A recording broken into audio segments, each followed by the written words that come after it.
He played 13 seasons in the NFL, six different teams, right? 6 different teams, caught more than 100 passes 6 times, over 1,000 yards 8 times. Currently a host of Inside the NFL on Paramount Plus, and he's in town for a podcast called I Am Athlete. You can see him tonight with Deshaun Jackson, PacMan Jones, and it would be Brandon Marshall at City Winery. Brandon Marshall's with us. What's up, Brandon? How you doing, What's man? up, P? How you doing? I'm hanging, man. Thank you for doing this. Appreciate it. First off, City Winery tonight. Talk about the podcast. It's a fairly new venture for you guys. Is that right? Yeah, it's crazy, man. 13 years in NFL, you read that out. Now full-time broadcaster, whatever you want to call it. New media, that's what they're saying, right? Yep. Last night I had this vision of, this tour and other athletes getting involved being probably some of the biggest live events out there, right? Like, we can go out there and play ball, and you have 70,000 people tuned in live, okay? And then there's a couple million watching. I think people are interested in what happens off the field. Who are these guys? So being able to be in position to take the helmet off, take the shoulder pads off, and talk about life, talk about sports, talk about our experiences, tell those cool stories in a locker room that no one ever, never heard. Sure. That people never heard before. I think it's pretty cool. So, this is our third show. It's here in Philly, obviously, at City Winery. Have probably like 50 tickets left. DC was sold out, so I'm hoping that Philly sells out. Sounds like it's close, man. It's close. It's close. It's pretty cool, man. It's one of the best things I've ever been a part of. That's awesome. Did you think that when you were, in the midst of your playing career, was this always something that you kind of thought of in the back of your head, like broadcast, maybe not new media, but like broadcasting in general? Yeah, 2014, I spent 3 months at Harvard studying transitions. So we put this case study together where we looked at Keanu Reeves, Boomer Esiason, Doug Flutie, Live Strong, Lance Armstrong, his foundation, Magic Johnson, and so many others. The goal was to be in position to transition in a healthy way. A lot of our guys are in tough positions because they don't have anything else. Their identity was wrapped up in their sport their entire life. Sure. So that's why you see a lot of guys in ruins when they make that transition. So out of that case study, 2014 came content and commerce. The content side, I thought I was going to just take the traditional route. ESPN, FS1, you talked about Paramount, like that route. Sure. Michael Strahan, can I be the next Michael Strahan? Things changed, right? Like the pandemic hit and, podcasting been around for years and a lot of people start trying it. And we were one of the few and lucky ones that really broke through at an extremely high level. Sure. So I guess you guys are having a good time doing what you're doing. It seems to be working. You said you sold out in D.C., Philly tonight. You've got a couple of other cities on this tour. So is that the vision? Is that the goal that, the three of you are – I don't know. I guess I'm envisioning sort of like Kevin Hart at a football stadium in front of 65,000 people that are all just kind of celebrating what it is you guys do. That's a pretty cool vision if I'm reading it correctly. Yeah, so we're here in Philly, right? Envision, and this will be the second time around. We have Deshaun and we have big play Slade coming tonight. We'll have a few Eagles in the building. So it'll be amazing. And what we do is we open up the show with hot topics. All right, let's talk about Kanye West. What's going on with Kanye West? Let's talk about Lamar Jackson, his contract. Fellas, what would you do if you were in his situation? We'll talk about the Eagles. Who would have thought the Eagles would be sitting here undefeated, right? Are they real? Or is this fake, right? So we start with hot topics, and then we transition into some more interview style, a more interview style approach. So we'll have Big Slade come out, and we'll talk to him about the Eagles and his story, his journey. We have a live performance usually from an artist, and then we land the plane, and that's about 90 minutes. It's pretty cool. But yes, I envision being able to have some of our top athletes or athletes that we may have forgotten about come out and tell their stories. But you got to think about it in this way. Allen Iverson, or Donovan McNabb because we're here in Philly, or Embiid being able to talk to us about things that we never heard of. Yeah. How cool is it when we watch our favorite podcasts or listen to our favorite podcasts or shows, and we're watching our favorite people, whether athletes, artists, politicians, whoever, prominent businessmen and women, and they're like, oh, this happened, or, 5 years ago I ran into this person, we were out at dinner. Like, those are the things that draw you in. Sure. Right? Like, it's cool to talk about basketball and football, but the thing that I love about podcasting in this space is you're able to peel back the layers, and if you're really good at your work, you get to the stories that no one has ever heard before. That's a great point. That's how I try to approach, I'm a sports anchor, reporter. I'm down at Eagles practice a couple days a week, traveling with the team, and I find that the stories that I tell that talk more about what you guys do off the field just gets more love. It vibes more with the fan base. You get it. You're there. So you're there. You're in the locker room.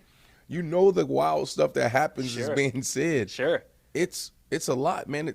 People don't understand that dynamic of the locker room, how complex it is and how cool it is and how tense it can be. Sure. Right? Even on the plane. Yeah. Right? Like these, traveling, in a team hotel.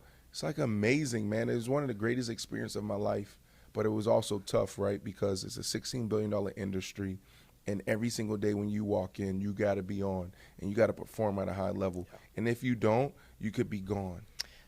I am obsessed with the backstory of professional athletes and being able to tell that side of the story. For you, you were obviously, hugely successful in the NFL. I rattled off the stats, caught 100 passes 6 times, 1,000 yards 8 times. Now you're branching out into a new space. But take me back to like the early stages of your career, because you've been really outspoken, and I know that you talk with other athletes about this, but about the mental aspect of what it's like to be a professional athlete. You had some challenges in the early stages of your career. How were you able to overcome that to where you are now? You got to look at it from 2 different ways. One, who we are in our makeup, trauma. We all have different experiences, different upbringings. So you have to deal with that. Right around 22 to 26, most people really start connecting with who they are and what's going on in their lives. Sometimes that's the first time you may have your first encounter with mental health, right? Yeah. So earlier on in my career, I was dealing with both. I was dealing with overcoming my upbringing, overcoming the traumas that I've been through, overcoming, just life, right? And understanding how important the mind and the brain is. And on the other side, you have millions of dollars. Right. You have 70. You're here in Philly. They boo you. How do you work through that? Adjust, yeah. How do you also work through? Man, I'm sitting here playing in Philly. I just caught 3 touchdowns. I walk out, go to my favorite steakhouse. You say you don't gotta pay. There's kids coming up to you, want their autograph. There's women, right? There's all opportunities, because you got to approach success and failure the same. So how do you deal with that? Sure. Right? That's a process in itself. We had Ben Simmons here. We've seen that play out. Yeah, that's a great point. Right? So for me, I was dealing with being a professional athlete, and then also just overcoming my traumas and my upbringing. And then all of it was in the public's eye. Right. And I struggled the first 4 years. I was a ticking time bomb. And it wasn't until I got to the Miami Dolphins and after I was traded from the Denver Broncos that I realized that I needed help. I just couldn't control my emotions. I was always running high, and football defined me, and ended up at McLean Hospital for 3 months in an outpatient program. I was diagnosed with borderline personality disorder. That's an emotional disorder, right? Being able to self-regulate. We lost a game. How do you respond to that, right? Someone's yelling, screaming at you. How do you respond to that? How do you process those things? someone living with borderline personality disorder, they don't have those skills and tools naturally Sure. to be able to self-regulate, to get themselves back down to baseline. So for me, I was there for 3 months, and it was Monday through Friday, 9 to 5 pretty much. Wow. I was in dialectical behavior therapy to pick up the skills and tools to be able to, navigate through life and process and figure out things. Mentalization therapy, just processing. Cognitive behavior therapy and self-assessment, just talking. What's going on in your life? Men, we don't do that. I mean, a lot of people don't do that, but men in particular. It's hard for us to sit down and be like, man, P, you hurt my feelings. When I left McLean Hospital and I got back into the locker room, and I would go to a head coach or, they're used to me like, oh, there's this this funny clip going around the internet right now where I told Cal Orton he called a play. So when I was in Denver. And I was like, no, they're sitting at 5. I'm going. And he kept calling Navy, like, no. So anyways, after that play, I beat the guy and it would have been a touchdown. And he didn't even look my way. I was like, I told you. I'm screaming. I told you it was going to be a touchdown. And I'm like screaming at him. So that's what people are used to.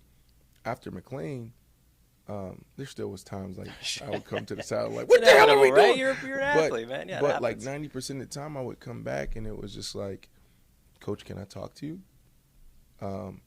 Yeah, Coach, when you did this, or hey, quarterback, when you said that kind of hurt my feelings. Like, what the hell is this? Stunned a little bit by that? Yeah, who is this? They didn't even believe me. They thought I was on medicine. I had one coach, Coach Nolan, walk up to me one day because I was meditating in the middle of practice. And he walks up to me. He's like, Brandon, are you on medicine? I was like, no, Coach, I'm just gazing. I'm focusing. I'm practicing my concentration right now. And so that was the coolest experience for me, being on that campus. Someone completed suicide there. I'm not saying that was cool. It was cool because I was able to sit down for the first time and work on me, and it transformed my life. But it was the toughest probably the toughest thing I've ever gone through because someone completed suicide. Right. I saw someone bleeding through bandages on their arm, and that was the first time that I heard about self-harming. Sure. There were people really struggling with addiction and so many other things. So, that time really transformed my life. How do you, when professional athletes come to you now and they want to talk to you about what you went through, I guess the question is, how much easier is it for you to do that now that you've gone through that process? Because, look, mental health is at the forefront of basically everything right now. Even, we have a meditation room right here, two doors down. It's so important that we open ourselves up in that way. But as you mentioned, for professional athletes, millions of dollars, temptation, everything thrown at them, it can kind of throw you off a little bit. So are you seeing players come to you asking about what you've been through and trying to gauge and work through their own problems with your assistance? August 4th, 2011 was the first time that I stood in front of the camera in the sports world and said, look, last 3 months, been at McLean Hospital, diagnosed with borderline personality disorder. These are the things that came up for me. This is what I worked on. Moving forward, we need to turn this into an everyday conversation. We need to break the stigma. We also need to walk the halls of Congress because this thing, from an insurance standpoint, it's not right. There's no reason why I should have paid $35,000 a month to get the help I needed. Wow. I was able to do that because I'm a professional athlete making a lot of money. Other people can't afford that, right? So after this powerful conversation that I had, I walk off the stage. I'm going into the locker room, and one of my teammates at the time pulls me to the side, and he's like, man, thank you so much. I was diagnosed with bipolar disorder a couple years ago, and, I've been living with that, dealing with that. So to see you talk about it openly is powerful. So that was the first time an athlete came to me. It was immediately after My press conference. How about that? Yeah. Was that awesome to hear? No. No. Because he whispered. Like, I just loudly in front of the whole sports community and world said, mental health is a real thing. Sure. You know, I was just diagnosed with this thing that they're calling borderline personality disorder. Right. Like, what is that? Like, I don't know, right? Like, I'm learning. But I know we need to talk about it openly, publicly. And so I get off the stage, walk around the corner, and the first person I talk to is a teammate, and he didn't want anybody else to hear. Sure. That's why I did it, so we can feel free to talk about it, right? Sure. So now 10 years later, yes, you have Naomi Osaka, Simone Biles, Kevin Love, DeMar DeRozan, Ben Simmons, John Wall, all these athletes now saying, yeah, like I'm dealing with depression or, you know, bipolar disorder or substance abuse or anxiety. These are real things that they're talking about openly. Right? So it is cool for a lot of these athletes to call me and ask for help, or their teams or their, you know, agents, you know, hey, can you sit down with them, you know, see how they're doing, maybe give them some advice. And for me, I just give them the resources that were available to me.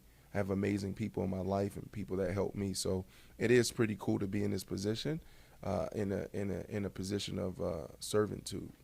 It's awesome that you were able to open so many doors for so many people in that way, and that you continue to give back in that way. I was just one of them, and it wasn't just me. But. Sure, but hey, you're a big name in the NFL and the biggest league in the world. So there's something to be said about that. I wanted to get your thoughts because I don't want to keep you too long. You got stuff to do today, but the Philadelphia Eagles are having an incredible season. Rolling. They are rolling right now, 5-0 as we speak. Or flying high. Is it flying high? Flying high works.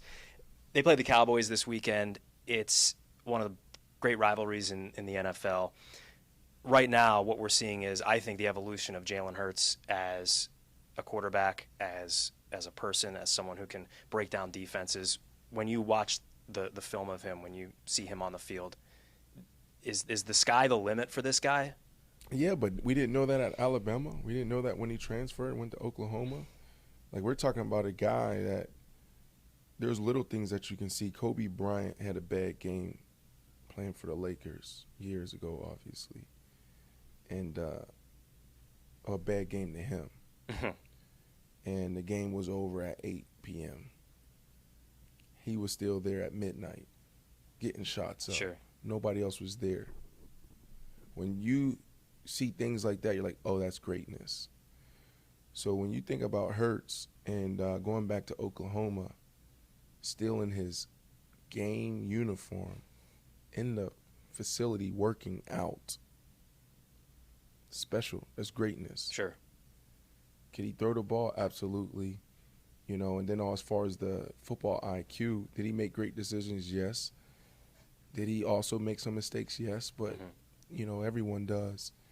But it was the commitment to excellence, the commitment to greatness. So I'm not surprised, right? Because it's a process, right? Like, even where he's at now, it's nowhere near where he's going to be or end up 3, 4, 5 years from now.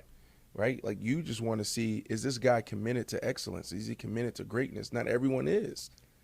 You know, so, like, I'm not surprised by this. Do you think it's unfair maybe the way, look, usually quarterbacks and franchise-level quarterbacks are taken high in the draft. Right. They don't have the time, and franchises aren't willing to give it to them to figure it out. They're not willing to give them 5 or 6 years. We might be seeing a little bit of a different path for Jalen Hurts. Was a second-round pick, came in as the backup for Carson Wentz, and then takes over. So is there, I guess, maybe I don't want to say unfair because these guys, you know, that they're high draft picks, but pressure, you know, the pressure with these quarterbacks, do you think that there's maybe a little bit of an unfair, I guess, addition of pressure for these guys? It's not unfair. It's just dumb business.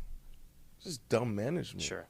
And we just talked about mental health before. You're taking a college quarterback or any athlete. The quarterback position is tough. and you're throwing them in right away. Right. Some guys can do it, and you're expecting them to be able to navigate everything off the field and on the field and go compete for a championship? No. And then also, you also got to understand the psyche of these guys as well, the makeup, the mental makeup of these guys. Some guys, it's good for them to go out there, like it's Zach Wilson. I think Zach Wilson, this is good for him to go out there year one, year two, and get the bumps and bruises and all the scrapes, because he has the fortitude to be able to get on the other side of it and still be strong. Like, okay, what's up? I'm here. I'm okay. Sure. Right? Not every guy's okay can go through that. A lot of guys break. So I think a lot of it is bad management. I think the perfect way is to have a guy come in and sit on the bench for, it could be a couple of months, could be a year, could be 2 years. I think that's the best way. You want these guys to come in and save the day right away. Come on, man. You know how fast that it's moving out there? Yeah, and a lot of franchises too, and you know this, like they're just not set up for the quarterback to come in and be able to take those lumps. Right, and look at Geno Smith too. Yeah, that's an awesome story. But it goes back to, that's how it used to be, where guys used to wait, 3-4 years, right, before they got their opportunity. And now obviously Geno's been in the league a lot longer, but he's showing. I think the NFL is probably taking notes. A lot of guys around, like, wow, like maybe we give up on guys a little too soon. That guy being able to sit back and work through the NFL and figure things out, and now look at him, right? He's playing some special ball right now, and because a lot of the game for them is all mental. Right. Because you look at some of our guys that's played at a high level. Hell, Peyton Manning won a Super Bowl without an arm. Right, with that neck injury, right? Yeah. Look at, some of our quarterbacks that could barely throw it past 50 yards. They're able to identify what the defense was doing and anticipate and let it go before anybody else moved, right? So it's all mental for a lot of these guys. Yeah, the processing just has to be so on point for a lot of these guys. He's playing at a high level, but as a whole, the Eagles are playing at a ridiculous level right now. I don't think anyone, even here in Philadelphia, thought they'd be undefeated this far into the season, but you have had some incredible additions. A.J. Brown, defensively, C.J. Gardner-Johnson has come in and sort of fortified the secondary. It's easy to say, okay, they're 5-0, they're a Super Bowl contender just because of their record, but do you see this team as a legitimate Super Bowl caliber team right now? Oh, yeah, not just because of the record. It's just like you got to look at it. Quarterback playing extremely well right now, and he has the mental fortitude and the makeup just to keep everybody together. Just look at how he conducts himself. Sure. You can watch a guy in a press conference and be like, oh, this guy get it, right? And then you're surrounded by Devontae Smith and A.J. Brown. Then you got the young receiver too. Yeah, right. Quez and then Watkins, you got a running game. Goddard, yeah. So offensively, okay, you wanna play shell, you wanna stop the pass, we'll just run it. Sure. You wanna load the box. Oh, guess what? I got some monsters outside. Like, what are you gonna do? Pick your poison. Right. And then also, if you wanna get cute with your game plan, it's 3rd and 10. Jalen Hurts. Oh, my goodness, he picks up the first down. Yeah. Like, what? Yeah. It's a headache. That's a headache for defensive coordinators. And then you go to the defensive side. I mean, how many people got sacks in the front seven? Yep. Like, everybody's getting to the quarterback. You want to run on us? No. You're trying to pass? Good luck. Right? So, and we don't even have to talk about the secondary. The secondary, we know, big play Slay. Bradbury, Right, but they're able to actually take chances and play at a high level because these people don't have time. These quarterbacks don't have time. And I'll say this, I don't even think we've seen the best of the secondary yet. I think they're going to start turning the ball over at an extremely high rate. Interesting. They turned the ball over with Jacksonville 2 weeks ago 5 times. Mm-hmm. Trevor Lawrence turned the ball over. So, yeah, this defense right now is playing. It's about to ramp up. It's about to Philadelphia would love to hear you say that. So, Super Bowl contender. The only thing I don't know, how's the kicking game? We always glance over the special teams. Is the kicker any good? Well, Jake Elliott is the kicker. He's here on a long-term deal. he got hurt in that Jacksonville game. They signed Cameron Dicker from Texas. Okay. He came in last week, won NFC Special Teams Player of the Week, hit 2 big kicks, 2 extra points, game-winning field goal. Yeah. It just, hey, it speaks to it. Fly. What is it? Fly. What is it? Fly Eagles Fly. Fly On the road to victory. Eagles Fly. Man, I hated that damn song because I played for the Giants for a little bit and came in, and it's like, man, this was and I played here probably 3 times. Okay. It's one of the toughest places to play. Love Philly. Loves to hear that. I don't want to keep you too much longer, so I've got this. The podcast is called A Gallen of Questions. My last name's Gallen. So what I do is I just throw a bunch of random questions in this little gallon can here. We pick them out and we answer. Give it a shot. Let's do it. Jump in there, grab one. We'll see what we can come up with here. Patrick Gallen, true or false? Did he play volleyball in high school, and was he good? Is that? I didn't put that in there. You put that in there? It's in there. It's true. It is true. I was a volleyball player. And the captain and all of that, right? Like, you're really good? I was. It was back when I could jump. You know, you stood next to me. I'm not very tall, but I could jump back in the day. Really? Not well, anymore. I know you got J's on. It's like, oh, this dude's somebody. Doubtful. No, it was not on there. Thank A you, rookie Brandon. wide receiver comes to you for advice. What's one thing you would tell them? I would ask them what their bit wall is. What makes you the best in the world at playing wide receiver? Now, and I say that because not everyone's the best in the world at it, but like, what's that one thing that can make you the best in the world at it? For me, it was my size. Mm-hmm. Right? I knew I was bigger than everyone. Sure. So I focused on that. I honed in on that, like how I approached my offseason, stayed strong, right? Wasn't maintain my speed, but I wasn't trying to be fast like Deshaun. I wasn't trying to be quick like Ocho, right? I'm the biggest. I'm the strongest. So I asked them, what is your bit wall? Is it your IQ? You play X, Y, Z, and some H? Is it your speed? What is it? Understand that first and stick to that, master that. That's great. That's a good one. All right. A couple more we'll get to. Brandon Marshall, Gallen Favorite questions. away city you played in as a pro? Any stand out to you? Not Philly. You've already made that Houston clear. was fun. Houston was fun. I used to torch the Cowboys every time I played there. That was always good. We love to hear that here. Yeah. Favorite NFL player to watch right now? Favorite NFL player to watch right now? I mean, Lamar Jackson is fun to watch. Yeah. Love him. I love all of the Eagles right now. Like week 1, I said if this team stay healthy, they'll win the Super Bowl. So I was on them. I was on them early. You heard it first. But I don't have a favorite guy. Lamar Jackson's a good Yeah. favorite, I guess, to have. Sure. Have you ever had a cheesesteak? Absolutely. I'm originally from Pittsburgh. I know Philly cheesesteak. But absolutely, I grew up eating cheesesteaks like crazy. I love it. Yeah. We'll love to hear that here. Couple Toughest more. Eagle you ever faced? Man, Asante Samuels was tough. Yeah. I would say Zont because you would think that you would get him. They always say, oh, you can double move this guy. You can double move this guy. And then he'll jump the route that you're about to use off the double. And you're like, all right, he's ready. And Sure. then all of a sudden you come back to it and you're ready to double move him, and he wouldn't even. He was underrated, man. He was underrated. Underappreciated. Yeah, for sure. Best memories of Philadelphia? Have none. Have none. Is The this food. is this up there? This might be Yes. up there now, right? Oh my goodness, have none. Most difficult part of hosting a podcast? What's the hard? Is it I think it's topics? Is it? no, you know what it is, man. It's everything else. It's like what people don't see. They see, oh, this is cool, but literally your ass is right here, manning 2 cameras. You're doing the switchers. Right here, Right, switching you back came and up, forth. but it's everything. The topics.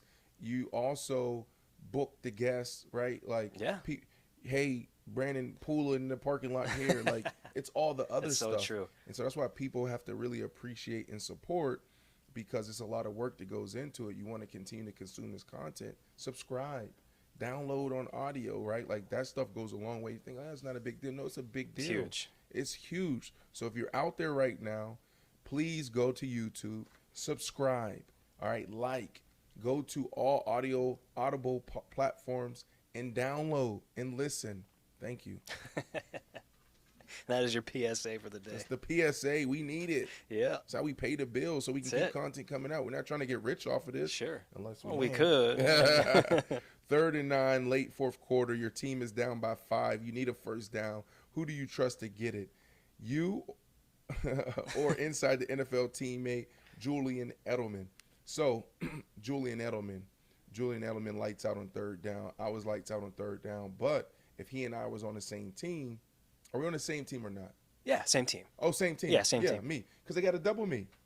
He got the best matchup. So he's going to get one-on-one. So he's yes, double me. Okay. Double me. But you take credit for it because you get doubled. There you go. That's so we both it. win. Yeah. I like that. How many left in there? 1 or 2? Got a couple left. 1 left. Favorite season of your career? 2015 year with the Jets. First year with the Jets. Fitz under center. Eric Decker out there at Z. Yeah. Phenomenal year for everyone. I think we had Matt Forte in the back. We had Antonio Cromartie, Darrelle Revis. Legendary year. Not many great Jets seasons either. We got one more. Recent. It's for you. It says, are you a sneakerhead? I am a weak sneakerhead. I love Jordan 3s. I love Jordan 1s. I just got the Bo Jacksons that they came out with. But to say I don't have like a closet full of them. No. They don't pay me well. Oh, that's it. Cut. That's the show. Are you a sneakerhead? No, I'm a fake sneakerhead. Like I try to be cool because I'm into podcasting now and get the video component. But no, I'm not a sneakerhead. Growing up, I always, you see the sneakers. I'm like, I can't. I'm a poor podcaster. I'm a poor radio guy. Not after this show because you guys are going to subscribe and you're going to listen. And the ratings are going to go through the roof. I can't wait. And now brands are going to come in like, dang, you got how many subscribers now? I hope so, listeners? Man. That's why we bring in people like you because you're the best. Go. Brandon Marshall, thank you so much, my friend. That was a lot. You like the can? I got the stickers on there. Princess Diana and the Eagles sweater. That's fly. Yeah, man. Brandon, thank you so much. Do you want to tell people where they can find you, where to go, and all that good stuff? Instagram. That is the new website. Go to I Am Athlete on Instagram. Follow us on all platforms. And make sure you get tickets tonight. There's 50 left. And you can find it on I Am Athlete. Hit the link. And then it's going to take you to the tour. And then that tour little link is going to take you to City Winery. And then you can see Philly. You click on Philly. And then you pick where you want to sit. It's awesome. Brandon, thank you so much, my friend. There you go.